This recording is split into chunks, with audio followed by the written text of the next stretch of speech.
ராதே கிருஷ்ணா. அனைவருக்கும் நமஸ்காரம். இன்று நாம் ஸ்ரீ பத்மநாப சதகத்தில் 7வது தசகம் கற்க உள்ளோம். இதில் பகவான் ஸ்ரீராமரின் திரு அவதாரம் விவரிக்கப்பட்டுள்ளது. ராவணனின் கொடுமை நாளுக்கு நாள் அதிகமாகவே தேவர்கள் ஸ்ரீமன் நாராயணனிடம் முறையிடுகின்றனர். அவர்களின் குறையை தீர்த்து தர்மத்தை நிலைநாட்ட எடுத்த அவதாரமே ராம அவதாரம். ராமாயணம் முழுவதுமே இந்த தசகத்தில் கூறப்பட்டுள்ளது. விஸ்வாமித்ரர் ராமலக்ஷ்மணனை தண்டகாவனம் அழைத்து செல்வது, அங்கே அவர்கள் அசுரர்களை வதம் செய்வது, பிறகு ராமர் சீதா திருக்கல்யாணம் நடப்பது, பிறகு பட்டாபிஷேகத்திற்கு பதில் வனவாசம் தரித்தது, சூர்பனகை மூக்கு அறுப்பட்டது, அவள் தமையன் மாரீச்சன் பொன்னிறமானாக தோன்றி சீத்தையன் முன் வந்தது போன்ற பல விஷயங்கள் விவரிக்கப்பட்டுள்ளன. அம்மானின் அழகில் மயங்கிய சீதை அதனை வேண்டி நிற்க, அம்மானை பிடித்து வர ராமர் காட்டிற்கு செல்வது, பிறகு அவரின் அபய குரல் கேட்டு லக்குவனனும் சீதாதேவிக்கு ஒரு கோடு போட்டு பாதுகாப்பாய் இருக்கும்படி கூறிவிட்டு ராமரை தேடி போவது, இதற்கிடையில் ராவணன் கபட வேடமிட்டு சந்நியாசியாக சீதாவிடம் யாச்சகம் பெற்று அவளை அபகரிப்பது போன்ற லீலைகள் கூறப்பட்டுள்ளது. மேலும் சீத்தையை தேடி ராமலக்ஷ்மணர் செல்லும் வழியில் ஜட்டாயுவை காண்பது, ஜட்டாயு ராவணன் சீத்தையை கடத்தி சென்றதை விவரிக்கின்றது. இங்கு சுவாதி திருநாள் மகாராஜா தன் தந்தை ஸ்தானத்தில் ஜட்டாயுவை வைத்து அவருக்கு அந்திம கிரியை செய்தார் ராமர் என்று கூறுகிறார். பிறகு கிஷ்கிந்தா சென்று அங்கு வானர கூட்டத் தலைவன் சுக்ரீவனுடன் நட்பு செய்வது, ஆஞ்சநேயரை காண்பது, வாலிவதம் போன்ற பல லீலைகள் விவரிக்கப்பட்டுள்ளது. பிறகு வானர கூட்டத்துடன் சேது சமுத்திரம் கட்டி இலங்கைக்கு சென்று அசுரர்களை வதம் செய்து ராவணனையும் வதம் செய்து சீத்தையை மீட்டாய் ஓ பத்மநாபா என்று சுவாதி திருநாள் மகாராஜா கூறுகிறார். நீ ராமனாக தோன்றினாய். விபீஷணன், குஹன் போன்றோரின் நட்பையும் பெற்று சீதாதேவியுடன் அயோத்திக்கு புஷ்பக விமானத்தில் திரும்பி சென்று ஸ்ரீராம பட்டாபிஷேகம் உடைய நல்ல நீதியுடன் ராமராஜ்யம் அமைத்தாய் ஓ பத்மநாபா என்று கூறுகிறார். பிறகு சரையூ நதியில் உன் திருலீலைகளை முடித்து கொண்டு உன் திருநாடாகிய வைகுந்தத்திற்கு திரும்பினாய் ஓ பத்மநாபா. எங்களை போன்ற பாவம் செய்த உழலும் ஜீவாத்மாக்களை உயர்விப்பதற்காக கருணையுடன் நீ எடுத்த அவதாரமே ஸ்ரீராம அவதாரம். உன் கருணைக்கு எல்லையே இல்லை. உங்கள் திருவடியை என்றும் நமஸ்கரிக்கின்றேன் ஓ பத்மநாபா என்று சுவாதி திருநாள் மகாராஜா கூறுகிறார். வாருங்கள், நாமும் ஸ்ரீராமர் பிரானின் ராமாயணத்தினை மனதில் நினைத்து கொண்டு இந்த தசகத்தினை கற்போம். ராதே கிருஷ்ணா. ஸ்ரீ பத்மநாப சுவாமிக்கு ஜெய். ஸ்ரீ சுவாதி திருநாள் மகாராஜ் கி ஜெய். சப்தம தசகம். யாஞ்சாபிஸ்த்வம் கலு திவிஷதாம் ராவணோபத்ருதானாம் புத்ரியேஷ்ட்யா பலவிலசிதம் மானவே தேவவம்சே जातो रामो दशरथ नृपात् लक्ष्मणेनानुजेन भ्रात्रा युक्तो वरद भरते नाथ शत्रुघ्न नाम्ना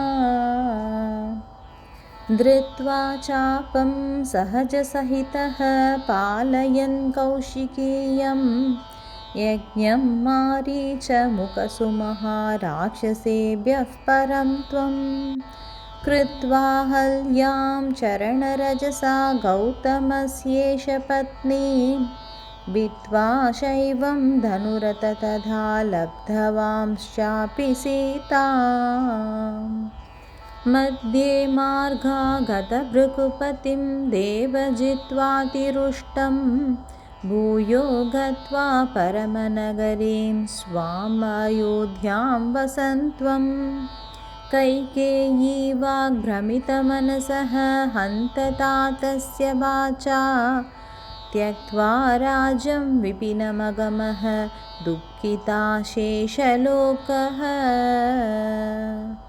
गत्वारण्यं सह दयितया चातसौमित्रिणां त्वं गङ्गातीर्त्वा सुसुखमवसर् चित्रकूटाख्यशैले तत्र श्रुत्वा भरतवचनात् तातमृत्युं विषण्णः तस्मै प्रादा वरदधरणिं पादुकां चात्मनस्त्वम्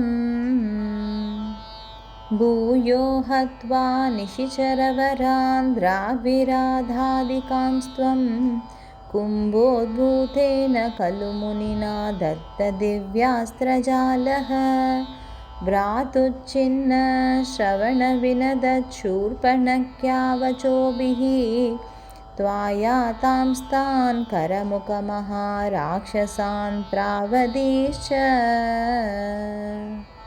मारीचं तं कनकहरिणछद्मनायातमारात् जायावाक्याधलमनुगतः प्रादवीसायकेन तावद्भूमन् कपटयति वेषोत्तलङ्कादिनाथः सीतादेवी महरत तदा दुःखितात्मा भवस्त्वम् दृष्ट्वा लङ्केश्वरविनिहतं तातमित्रं जटायुं तस्या तत्त्वं वरद कृतवान् प्रेतकार्यं विषण्णः दृष्टस्तत्रा अनुपमभवता मारुतिर्भक्तवर्यः भूयस्तुष्टसरसमकरः साधु सुग्रीवसख्यम् चित्वा सालान् सरसमिषुना सप्तसङ्ख्यान् क्षणेन व्याजेन त्वं बत निहतवान् पालिनं शक्रसूनुं भूयोन्वेष्टुं जनकतनयां दिक्षु सम्प्रेक्ष्य कीशान् सुग्रीवोक्तान् पवनजकरे दत्तवांश्चाङ्गुलीयम् दृष्ट्वा सीतां निशिचरगृहे तावकं देववृत्तं कृष्णं तूक्त्वाप्यदित भवते मारुतिर्मौलिरत्नम् तुष्टस्तावत् किल जलनिधौ बाणवित्रासिते त्वं सेतुं बद्धा निशिचरपुरं यातवान् पद्मनाभ